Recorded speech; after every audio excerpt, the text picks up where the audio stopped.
स्वागत है आप सभी का एससीएन न्यूज के इस बुलेटिन में। आइए सबसे पहले नजर डालते हैं आज की सुर्खियों पर। सीएम हेमंत सोरेन पहुंचे शहर, टिनप्लेट कंपनी के विस्तारीकरण की रखी आधारशिला। टाटा समूह का योगदान राज्य और देश के लिए सराहनीय। हेमंत सोरेन उत्पादन शुरू होने पर कंपनी पहले चरण में 2000 करोड़ का करेगी निवेश। कंपनी के विस्तारीकरण से बड़ी संख्या में स्थानीय युवकों को मिलेगा रोजगार। बीएड प्रशिक्षु छात्राओं ने ग्रामीण स्कूल में प्रशिक्षण के लिए भेजे जाने का किया विरोध। कहा, आर्थिक नुकसान के साथ मानसिक परेशानियों का भी करना पड़ेगा सामना। ग्रामीण क्षेत्रों में सुरक्षा का भी मुद्दा उठाया। बीएड की छात्राओं ने अपनी समस्याओं से अवगत कराने छात्राएं पहुंची डीसी दरबार। डुमरिया से 15 वर्षीय नाबालिग लड़की रहस्यमय ढंग से लापता। अपहरण की आशंका के बाद तलाश में जुटी पुलिस की टीम। युवक द्वारा नाबालिग को बहला फुसलाकर भगाए जाने की सूचना पर हरकत में आई पुलिस। टेक्निकल सेल से कथित युवक का लोकेशन मिल रहा लखनऊ। आइए बात करते हैं मुख्यमंत्री हेमंत सोरेन द्वारा टिनप्लेट कंपनी के विस्तारीकरण की आधारशिला रखे जाने की। मुख्यमंत्री हेमंत सोरेन ने जमशेदपुर में the tinplate company of India limited के विस्तार परियोजना हेतु भूमि पूजन कर आधारशिला रखी। इस दौरान मौजूद लोगों को संबोधित करते हुए मुख्यमंत्री ने कहा कि जिस प्रकार आज the tinplate company of India limited के विस्तारीकरण हेतु आधारशिला रखी गई है, मुझे उम्मीद है कि ये कार्य समय पर पूरा होगा, जिससे यहाँ के लोगों को प्रत्यक्ष एवं अप्रत्यक्ष रूप से रोजगार प्राप्त होगा। इस मौके पर लोगों को संबोधित करते हुए मुख्यमंत्री ने कहा कि सरकार की हमेशा से सोच रही है कि उद्योगों की स्थापना से बेरोजगारी की समस्या का निदान होगा। सरकार की यही सोच हमेशा से रही है। राज्य में उद्योग लगेंगे तो रोजगार सृजन होगा। इसके लिए नीतियां बने ताकि अधिक से अधिक उद्योग लगे। सरकार बनने के बाद उद्योग नीति बनी। इस क्रम में कई औद्योगिक घरानों का सहयोग प्राप्त हुआ। टाटा समूह के लोग भी उद्योग नीति की लॉन्चिंग के दौरान उपस्थित थे। इसका बेहतर परिणाम देखने को मिला है। उद्योग नीति का ही प्रतिफल है कि आज TCIL के विस्तारीकरण हेतु भूमि पूजन किया गया। इससे पूर्व भी बोकारो में सीमेंट फैक्ट्री का विस्तारीकरण हुआ था और वहां से उत्पादन भी शुरू हो चुका है। मुख्यमंत्री ने कहा कि इस देश और राज्य के विकास में टाटा समूह की बड़ी भूमिका रही है। सरकार का प्रयास औद्योगिक घरानों से संबंध और मजबूत हो, इसके लिए हर संभव प्रयास किया जा रहा है। टाटा कैंसर हॉस्पिटल का निर्माण कार्य पूर्ण हो चुका है। जल्द ही यह राज्य की जनता को समर्पित होगा। पर्यटन उद्योग को भी बढ़ावा देने के लिए कई कदम सरकार मजबूती के साथ बढ़ाई है। झारखंड का पर्यटन कैसे आगे बढ़े, इसके लिए भी कई कार्य किए जा रहे हैं। आपको बता दें कि सोमवार को tinplate company of India limited ने अपना विस्तारीकरण शुरू किया। इसके तहत कंपनी पहले चरण में करीब 2000 करोड़ रुपया का निवेश करेगी। इस परियोजना के तहत 30 मीट्रिक टन प्रतिवर्ष उत्पादन होगा। वहीं 2026 तक यह करीब 715 मीट्रिक टन करने की योजना है। इस अवसर पर मंत्री चंपई सोरेन, मंत्री बन्ना गुप्ता, विधायक रामदास सोरेन, विधायक सविता महतो, विधायक मंगल कालिंदी, विधायक संजीव सरदार, मुख्यमंत्री के प्रधान सचिव वंदना, मुख्यमंत्री के सचिव विनोद कुमार चौबे, जमशेदपुर उपायुक्त Vijaya Jadhav, Jamshedpur senior SP Prabhat Kumar, Tata steel के MD TV Narendran, Tata steel pipe rate services के वाइस प्रेसिडेंट चाणक्य चौधरी एवं टिनप्लेट कंपनी के MD RN मूर्ति एवं अन्य उपस्थित थे। यहाँ टाटा नगरी पर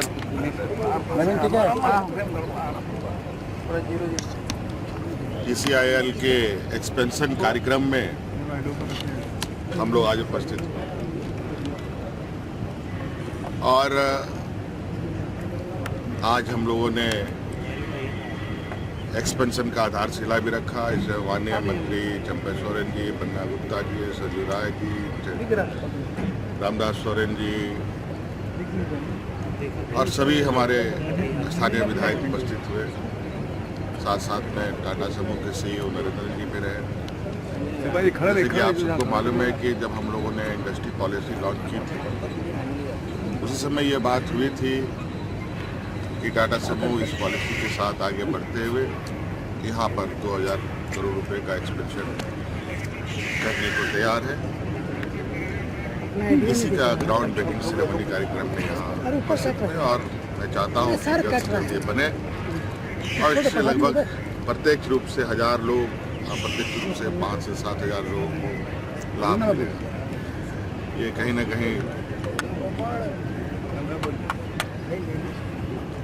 औद्योगिक विस्तारीकरण पर ये एक बेहतर कदम है और हम लोगों ने जो इंडस्ट्री पॉलिसी देश के समक्ष रखा है इससे लोग काफ़ी प्रभावित भी हैं और इसके साथ साथ कई इंडस्ट्री भी अपनी यहाँ पर उद्योग लगाने की तैयारी में है। कई तो लगे भी, शिलान्यास भी हुआ, उद्घाटन भी हो गए, प्रोडक्शन भी चालू हुआ, क्योंकि एक के बाद चीज़ें आगे बढ़ रही हैं और आज टाटा समूह के आज इस परियोजना के विस्तारीकरण कार्यक्रम का भी हम लोगों ने आधारशिला रखी। हमारा कैपेसिटी अभी 4 लाख टन है, तो ऑलमोस्ट दुगना 700,000 मतलब 70% इंक्रीज। तो इतना बड़ा इन्वेस्टमेंट इज ह्यूज, कोई भी स्टैंडर्ड्स में देखें तो आज के वॉलेटाइल मार्केट में इतना बड़ा investment is something very proud of. Sir एक तरह से काफ़ी स्ट्रेस में थी कंपनी, अभी क्या पोजीशन है? इतना अभी कुछ हो रहा है? नहीं, इस बार कंपनी की लास्ट 3-4 ईयर से बहुत अच्छी परफॉर्मेंस रही है। प्रोडक्शन तो बहुत अच्छा हो रहा है, हम कॉस्ट में भी काफ़ी काम किए हैं और जो डंपिंग होता था फॉरेन मटेरियल का वो कम हो गया, जिसकी वजह से इंजरी बंद हो गया डोमेस्टिक मैन्युफैक्चरर्स का और प्राइसेस इंप्रूव हो गया है। तो कंपनी की काफ़ी हेल्थी पोजीशन है। सर अभी तो इन्वेस्टमेंट कर रहे हैं, नहीं तो नहीं करेंगे नहीं। अक्सर मटेरियल्स बहुत सारे बन रहे हैं या और नए एप्लीकेशन भी आ रहे हैं क्या? नहीं, एक्चुअली इंडिया की पर कैपिटल कंजम्पशन जो है टिन प्लेट की बहुत कम है दूसरी जगहों से। आप अगर बाहर देखें कि थाईलैंड या फिलीपींस में 7 kg या 9 kg पर पर्सन है, हमारे यहाँ 500 ग्राम भी नहीं है। तो इसलिए जो खपत बढ़ने की संभावना बहुत ही ऊंचा है और आजकल के ज़माने जहाँ प्लास्टिक वगैरह की चैलेंजेस है तो टिन प्लेट का बेनिफिट्स और सस्टेनेबिलिटी और रिसाइकलिंग की बेनिफिट लोग जानते हैं। तो उम्मीद है कि मार्केट 8, 10, 12% तक ग्रो करेगी। आइए बात करते हैं अपनी शिकायत लेकर डीसी ऑफिस पहुंची बीएड छात्राओं की। जमशेदपुर विमेंस यूनिवर्सिटी की बीएड की छात्राएं सोमवार को उपायुक्त कार्यालय पहुंची। छात्राओं ने बीएड प्रशिक्षुओं को ग्रामीण स्कूलों में प्रशिक्षण के लिए भेजे जाने का विरोध किया है। उनका कहना है कि ग्रामीण क्षेत्रों में प्रशिक्षण हेतु जाने से उन्हें आर्थिक व मानसिक परेशानियों का सामना करना पड़ेगा। साथ ही ग्रामीण क्षेत्रों में उनकी सुरक्षा भी एक अहम मुद्दा है। वे उपायुक्त से मिलकर अपनी बात कहना चाहती हैं। जमशेदपुर में बीएड प्रशिक्षुओं को ग्रामीण क्षेत्रों के स्कूलों में प्रशिक्षण के लिए भेजे जाने का विरोध बीएड की विद्यार्थियों ने किया है। मंगलवार को जमशेदपुर विमेंस यूनिवर्सिटी की छात्राओं ने उपायुक्त कार्यालय पहुंचकर अपना विरोध जताया। छात्राओं का कहना है कि द्वितीय सेमेस्टर के छात्राओं को 2 महीने के लिए स्कूलों में प्रशिक्षण के लिए भेजा जाता है। इसके तहत छात्राओं को बहरागोड़ा, घाटशिला समेत अन्य प्रखंडों के ग्रामीण स्कूलों में भेजा जा रहा है, जहां उन्हें आर्थिक नुकसान के साथ साथ कई तरह की मानसिक परेशानियों का भी सामना करना पड़ेगा। साथ ही सुरक्षा व्यवस्था का सवाल है। इस कारण छात्राएं हस्तक्षेप की मांग को लेकर उपायुक्त कार्यालय पहुंची थी। मालूम हो कि प्रशिक्षण अवधि के दौरान बीएड प्रशिक्षुओं को स्कूल सीधे स्कूली शिक्षा एवं साक्षरता विभाग रांची से आवंटित किया जा रहा है। हम सब लड़कियां हैं तो हमें जो पोस्ट इंटर्नशिप के लिए भेजा जा रहा है बहुत दूर जमशेदपुर के आउटर एरिया, तो उसमें हमें क्या हो रही है, ट्रांसपोर्टेशन की दिक्कत हो रही है। महिला है तो पढ़ने लिखने की हमें ऐसी बहुत दिक्कतें आती है। इतना कॉम्प्रोमाइज़ करके पैसे जमा करके हम लोग आते हो, उस पर से ट्रांसपोर्टेशन हम लोग अफोर्ड कर ही नहीं सकते। सेफ्टी प्रॉब्लम है, अगर पैसे भी नहीं मिलते हमें कि आप इंटर्नशिप जा, बाकी कोर्सेज में पैसे मिलते हैं इंटर्नशिप के, लेकिन बीएड को नहीं मिलते, तो बहुत दिक्कतें आ रही है। कितने?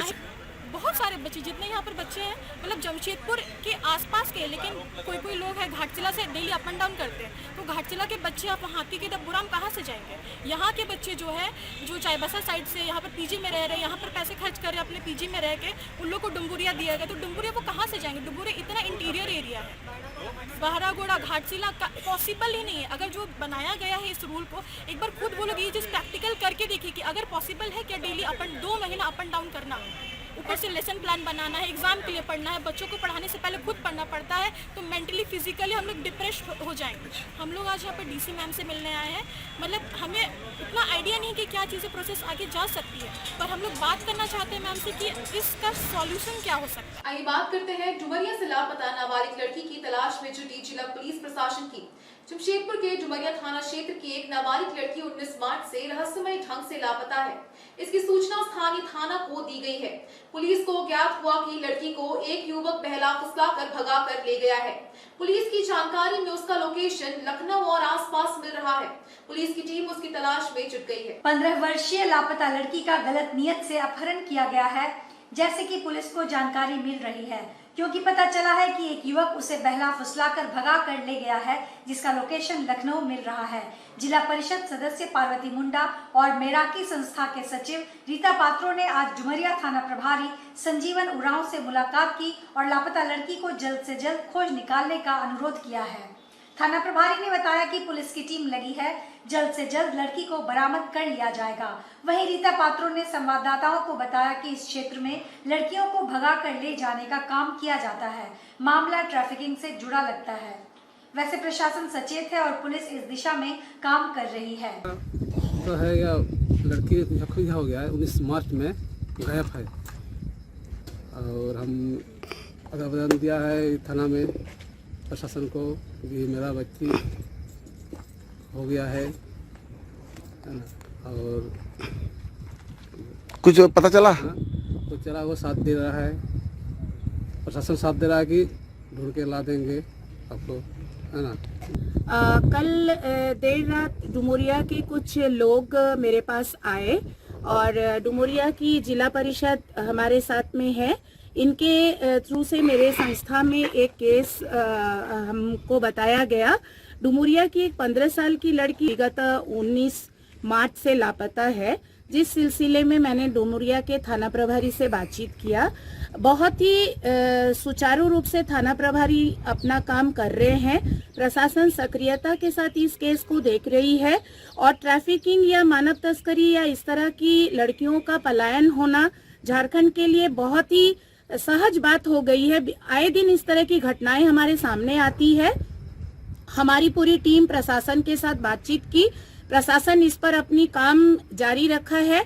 बहुत जल्द लड़की के बारे में डिटेल्स पता चल जाएगा और पुलिस की पूरी टीम ग्रामीण के साथ उक्त स्थान पर छापेमारी कर लड़की को तत्पर खोज निकालने में अपनी मदद और अहम भूमिका निभाएगी, जो पुलिस ने हमें आश्वासन दिया। मामला ऐसा है कि डुमरिया से एक लड़की 19 मार्च से घर से गायब हैं, तो उनको मिलने के लिए हम लोग थाना प्रभारी के पास आए थे और उसमें हम लोग को काफ़ी मदद मिली है और बहुत जल्दी ही हमारे थाना प्रभारी जी इस काम को करेंगे और लड़की को वापस लाएंगे। आप कुछ पता चला है, जिस लड़के से लड़का ने फ़ोन किया था तो वो नंबर मिला है, उस नंबर के अनुसार ही बड़ा बाबू ने पता लगाया है कि वो यूपी लखनऊ का दिखा रहा है, तो उस पर बड़ा बाबू ने काम चालू कर दिए हैं, जारी रखे हैं और बहुत जल्दी ही लड़की वापस आएगी। थाना प्रभारी से यह आश्वासन मिला हम लोग को। आइए बात करते हैं सरायकेला प्रेस क्लब के रविवार को हुए चुनाव की। सरायकेला प्रेस क्लब का चुनाव रविवार को शांतिपूर्वक संपन्न हो गया। एक बार फिर से टीम मनमोहन की वापसी हुई है। मनमोहन निर्विरोध अध्यक्ष चुन लिए गए हैं। रमजान महासचिव तो वहीं संजीव को कोषाध्यक्ष चुना गया है। शपथ ग्रहण 8 को होना सुनिश्चित हुआ है।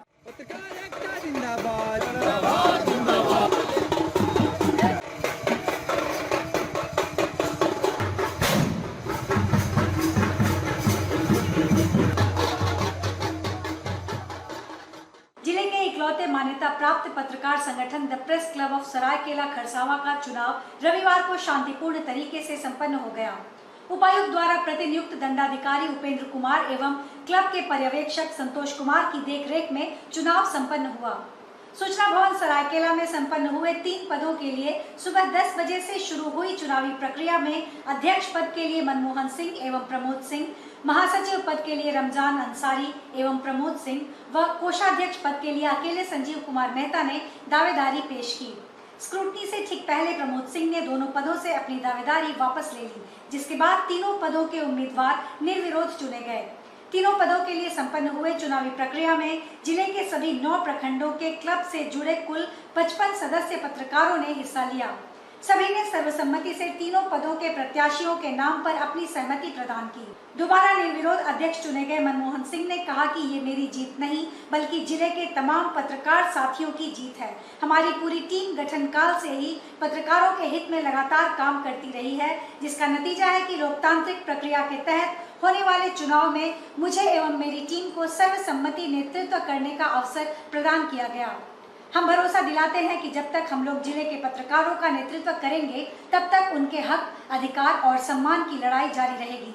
उन्होंने सभी सदस्य पत्रकारों को भरोसा दिलाया कि जल्द ही उनके लिए कई कल्याणकारी योजनाओं की शुरुआत की जाएगी। कुछ अधूरे काम पिछले कार्यकाल में बाकी रह गए थे, जिसे सभी के सहयोग से अमली जामा पहनाया जाएगा। ये मेरे लिए जितनी खुशी की बात है उससे ज़्यादा खुशी की बात आप लोग के लिए है कि आप लोगों ने मुझे अध्यक्ष चुना है। ये आप लोग कैसे अध्यक्ष चुने मेरे को, ये आप लोगों को भी सोचना था, तो आप लोगों ने सोच के अपना अध्यक्ष चुना है, तो मैं आप लोगों का तहे दिल से आभारी हूँ, रहूँगा और सदैव आप लोगों के साथ था, हमेशा रहूँगा। पत्रकारों के लिए सौगात की जहाँ तक बात करें, मैं तो एक आप ही लोगों के बीच से निकला हुआ एक पत्रकार हूँ। हम लोग को सौगात के लिए सरकार से अपनी बातें मांगे रखनी है, ठीक है। जैसे कि आप लोग सब जानते हैं पत्रकार सुरक्षा कानून नियम लागू होना चाहिए। आप लोगों को इंश्योरेंस की सुविधा, मेडिक्लेम जो हम लोग बार बार मांग कर रहे हैं कि वो मिलनी चाहिए, जो कि सरकार की तरफ से मिली है, लेकिन हम लोग उस पर कई ऐसे लोग हैं जो उस पर प्रभावी नहीं पड़ पा रहे हैं। तो हम लोग सरकार से यही मैंने आशा करूंगा और मैं उनसे यही मांग करता हूं कि आप उस मेडिक्लेम की सुविधा को इतना आसान करें कि हर पत्रकार जिला, तहसील, प्रखंड सब उसमें पूर्ण रूप से शामिल हो सके। तक मेरी बात रही तो मैं आप लोग को इस साल जो अपना पत्रकार है, जो अपना भवन जो मैंने हम लोग को उपायुक्त सर की तरफ से और मंत्री साहब की तरफ से जो मिला है, हम लोग इस बार उसको पूर्ण रूप से बना करके सारे पत्रकारों के लिए हम लोग उसको एक सौगात के रूप में हम लोग उसको देना चाहेंगे। वो प्रेस क्लब भवन जो है वो लड़ाइयाँ हम लोग की थी, लेकिन वो प्रेस क्लब भवन जो है सबके लिए था, है और रहेगा। जो भी सुविधा मिलेगी उन सबको मिलेगी। ये प्रेस क्लब का चुनाव हमारे जिले के सभी पत्रकारों के लिए है। हमें सिर्फ पद मिला, जिम्मेदारी मिली है जिसे हमें निभाना है। पत्रकारों के सभी सुख दुख में साथ रह के उनकी हर परेशानी को दूर करना the press club of Saraikela Kharsawan का मुख्य उद्देश्य है। और हमारी कोशिश यही रहेगी कि हम पत्रकारों के हित में, पत्रकारों के सुरक्षा को लेकर, उनके मान सम्मान को लेकर, उनसे सरकार के द्वारा दिए जाने हर लाभ कैसे मिले इसको हम दिलाने का प्रयास करेंगे। और यह हम आज जो मुझे महासचिव की जिम्मेदारी मिली है, यह एक बड़ी चुनौती है जिसे आपके विश्वास, आपका प्यार और सभी के सहयोग से इसे निभाने का कोशिश करेंगे। पत्रकारों की बीमा जो सरकार द्वारा निर्धारित की गई है उसमें कुछ क्राइटेरिया में कुछ परेशानी है। जो सरकार जो मांग की जा रही है, जो लेटर की मांग की जा रही है संस्थान की, वो लेटर हर पत्रकार को देना संभव नहीं है। हमारी कोशिश रहेगी कि the press club of Saraikela Kharsawan के द्वारा पत्रकारों को बीमा का लाभ दिलाया जाएगा। यही हमारा आगे की रणनीति है। आइए बात करते हैं एसटीएसएम स्कूल के 27वें स्थापना दिवस की। एसटीएसएम स्कूल ने अपनी 27वीं स्थापना दिवस पर छात्रों को एक गौरवपूर्ण सौगात भेंट की है। छात्रों के लिए पहला VRL डिजिटल क्लासरूम की सौगात के साथ एसटीएसएम स्कूल ने शिक्षा के क्षेत्र में एक नई क्रांति को जन्म दिया है। इस मौके पर स्कूल के संचालक दिवाकर सिंह ने शिक्षा के क्षेत्र में कई नई घोषणाएं की, जिनमें घाटशिला में विश्वविद्यालय की स्थापना भी शामिल है। शहर के एक प्रतिष्ठित CBSE स्कूल STSM सिद्धगोड़ा ने आज अपना 27वां स्थापना दिवस मनाया। इस अवसर पर न सिर्फ अपने छात्रों, शिक्षकों अपितु पूरे शहर को वर्चुअल रियलिटी लैब VRL नामक डिजिटल क्लासरूम की सौगात भेंट की, जो स्मार्ट क्लास से आगे लर्निंग विथ जॉय, आनंद के साथ पढ़ाई की दिशा में नए भारत की शिक्षा की पहचान बन रही है। इस क्लासरूम में बच्चे 3D अनुभूति के साथ जीवंत रूप से विषय वस्तु का अध्ययन करेंगे। जमशेदपुर में VRL सुविधा वाला यह पहला लीडर स्कूल बना। देश में अभी मात्र लगभग 60 और झारखंड में कुल 2-3 स्कूलों में ही इस लैब की सुविधा है। स्कूल के चेयरमैन दिवाकर सिंह ने बताया कि उनकी सोच विद्यार्थियों को नई शिक्षा नीति NEP के तहत सर्वदा आगे रखने की रहती है। इस लैब में शिक्षण के लिए बच्चों से कोई अतिरिक्त फीस नहीं ली जाएगी और न ही इसकी स्थापना और रख रखाव खर्च के मद में 1 रुपया लिया जाएगा। लैब की प्रोमोटर, कंपनी के मालिक और प्रतिनिधि स्वयं इस मौके पर उपस्थित थे।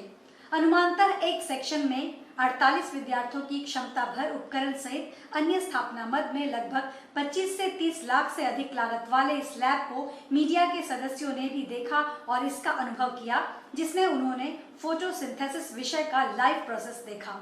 SDSM स्कूल में KG से 12th तक की पढ़ाई होती है। प्राचार्य मौसमी दास के नेतृत्व में 96 टीचिंग फैकल्टी के प्रयासों से बच्चों के अच्छे परिणाम आते हैं। शहर के हर अभिभावक की यह ख्वाहिश रहती है कि उनका बच्चा SDSM स्कूल में पढ़े, लेकिन दुर्भाग्य से सभी को यह मौका नहीं मिल पाता है। दिवाकर सिंह ने बताया कि SDSM संस्थान बहुत जल्द घाटशिला में सोना देवी मेमोरियल ट्रस्ट नाम से विश्वविद्यालय की शुरुआत करने जा रहा है, ताकि ग्रामीण क्षेत्र के होनहार बच्चों को बेहतर शिक्षा मिल सके और उनका भविष्य उज्जवल हो सके। SDSM स्कूल के 27वां स्थापना दिवस के अवसर पर हमने अपने स्कूल के बच्चों के लिए वर्चुअल रियलिटी लैब का उद्घाटन हुआ है। इस बच्चे जो है जो वास्तविक दुनिया है उसको अपने आंखों में देख सकते हैं। ये जमशेदपुर में पहला लैब है जो इस तरह का लैब हम लोगों ने लगाया है। आप लोगों ने शायद अभी डेमो देखा ही होगा, देखने में आप लोग खुद समझ सकते हैं। जो चीज़ मान लीजिए हम पेरिस है, एफिल टावर देखना चाहते हैं और वहाँ नहीं जा सकते हैं, उसको फिजिकली यहाँ से लगेगा कि हम वहाँ पहुँच गए हैं। माइनिंग फील्ड में माइनिंग कैसे होता है, कैसे खुदाई होता है, वहाँ हम उस माइनिंग एरिया में भी जाके माइनिंग कर सकते हैं। जैसे खेत में कैसे पौधा रोप सकते हैं, कैसे नहीं, वो सारे चीज़ों को रियलिटी में इस डिवाइस के तरह दिखाया जाता है। और ये डिवाइस जो है, जो कंपनी है मेटाबुक XR जो है, उन्होंने हमने प्रदान किया है और ये लैब उन्होंने ही ये उनके सौजन्य से हम लोगों ने ये लैब को सेटअप किया है। और इसमें एक चीज़ यही है कि ये हमारे जो SDSM सिद्धपुरा एरिया में है, बहुत सारे बच्चे ऐसे भी पुअर स्टेटस से आते हैं जो कि ये हो सके अफोर्ड टेक्नोलॉजी नहीं करें, उनके लिए भी, सारे बच्चों के लिए, वैसे बच्चों के लिए, उनके लिए भी ये टेक्नोलॉजी अवेलेबल है हमारे स्कूल के बच्चों के लिए। क्लास 3 से लेकर क्लास 10 तक ये बच्चे इसका लाभ उठा सकते हैं। तो बच्चे इसका लाभ कैसे उठाएंगे, क्या क्या बच्चे जो है इसमें जो क्लास में जो पढ़ाई होती है उसके हर वीक में 2 टॉपिक या 3 टॉपिक जो है आके यहाँ पे, जैसे उनको फोटोसिंथेसिस पढ़ाया गया, उनको फिजिकली पढ़ाया गया, यहाँ पे आके प्रैक्टिकली वो करेंगे फोटोसिंथेसिस कैसे होता है। और रियलिटी में सूरज चांद होते हुए जैसे सोलर सिस्टम पढ़ाया गया है, सोलर सिस्टम को हम डायग्राम से ही पढ़ा देते थे, रियलिटी में दिखेगा यूनिवर्स में क्या क्या हो रहा है, कैसे वो सिस्टम काम कर रहे हैं, ये सारे चीज रियलिटी में ऐसा लगेगा हम वहाँ पहुँच गए। आइए बात करते हैं बिष्टुपुर से सामान व मेहनताने के रुपए लेकर जोमैटो कर्मी द्वारा फरार हो जाने की। गुजरात से आए व्यक्ति से सामान का थैला व नकद रुपए लेकर जोमैटो कर्मी फरार हो गया है। भागने वाले जोमैटो कर्मी का पुलिस पता लगा रही है। इस संबंध में रविवार को बिष्टुपुर थाना में एक मामला भी दर्ज कर लिया गया है। थैले में कौन सा सामान था और उसकी कीमत कितनी है, पुलिस इसकी भी जांच कर रही है। बताते चले कि बिष्टुपुर से जोमैटो का एक कर्मचारी गुजरात से आए एक व्यक्ति के सामान का थैला लेकर फरार हो गया है। यह थैला कदमा की रहने वाली महिला कृष्णा देवी के घर पर जाना था। सामान का थैला गुजरात से कारोबारी राघव मेनिया लेकर आए थे। बिष्टुपुर में गुजराती सनातन समाज के पास वे ठहरे थे। वहीं पास में उन्हें जोमैटो का युवक दिखा। जोमैटो के युवक से उन्होंने पूछा कि यह सामान कदमा में कृष्णा देवी तक पहुंचा सकते हैं क्या। युवक तैयार हो गया तो उसे 150 रुपए भी दिए गए। इसमें 50 रुपए सामान ले जाने का भाड़ा, 50 रुपए पेट्रोल और 50 रुपए अलग से दिया गया और 100 रुपए जोमैटो के कर्मचारी को ऑनलाइन दिए गए। इस तरह से उसे कुल 250 रुपए दिए गए। कृष्णा देवी ने बताया कि जोमैटो के लड़के को ऑनलाइन पेमेंट दिए गए। उसका नाम महेश है। सामान ले जाने के बाद महेश फरार हो गया है। फोन करने पर फोन नहीं उठा रहा है। जोमैटो कर्मचारी को थैला सौंपने का सीसीटीवी फुटेज भी है। यह सीसीटीवी फुटेज पुलिस को सौंप दिया गया है। पुलिस सीसीटीवी फुटेज के आधार पर मामले की जांच कर रही है।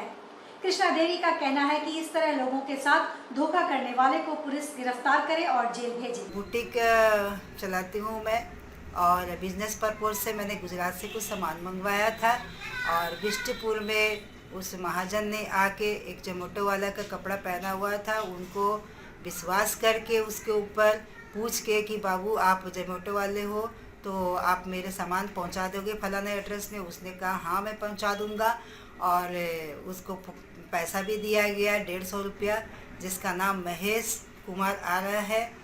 और जब महेश कुमार आ रहा है और उसने कल शाम से अभी तक इतने घंटे हो गया है, आज दूसरे दिन हो तो अभी तक पहुंचाया नहीं। मैंने थाना में इसका मेरे महाजन ने सूचना दिया है और लगातार वो मतलब थाना में बातचीत हो रही है उनका कि मेरे प्रशासन से अनुरोध ये है कि वो जो भी है वो पकड़ा जाए। प्रशासन मेरा इतनी मदद करे ताकि आगे, आज मेरा 10,000 का नुकसान हुआ है जमशेदपुर वासियों को, और आगे इसका नुकसान और क्षति ना हो, यही मेरी प्रार्थना है, यही मेरी प्रशासन से गुजारिश है। और ये जल्द तत्काल पकड़े, प्रशासन इनको पकड़े। उस चोर का नाम है, उस जोमेटो वाले का जो कपड़ा पहना हुआ था, महेश कुमार नाम आ रहा है और मैंने बहुत फ़ोन किया, नहीं उठा रहा है। जी, उसका CCTV फुटेज भी है मेरे पास में और पूरा सबूत के साथ मैं ये बात कह रही हूँ। आज के इस बुलेटिन में बस इतना ही। हम फिर हाजिर होंगे कुछ और नई खबरों के साथ।